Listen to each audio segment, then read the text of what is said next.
বৃহস্পতিবার এক অনুষ্ঠানের মধ্য দিয়ে রাজধানীর ক্ষুদিরাম বসু ইংলিশ মিডিয়াম স্কুলের ছাত্রছাত্রীদের মধ্যে বাইসাইকেল বিতরণ করা হয়েছে। এদিন বাইসাইকেল বিতরণী অনুষ্ঠানে উপস্থিত ছিলেন রাজ্যসভার সাংসদ রাজীব ভট্টাচার্য সহ আরও অন্যান্যরা। অনুষ্ঠানে উপস্থিত অতিথিরা ছাত্রীদের হাতে এদিন বাইসাইকেল তুলে দেন। এক সাক্ষাৎকারে সাংসদ রাজীব ভট্টাচার্য কি বলেছেন শুনবো একবার।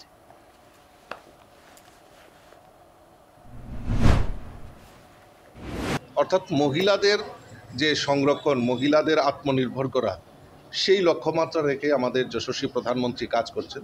তৎসঙ্গে আমাদের এই ত্রিপুরা রাজ্যেও আমাদের এই ডাবল ইঞ্জিনের সরকার মাতৃশক্তিকে জাগরণ করার জন্য বিভিন্ন পরিকল্পনার মাধ্যমে তাদেরকে উৎসাহিত করার একটা প্রয়াস চলছে।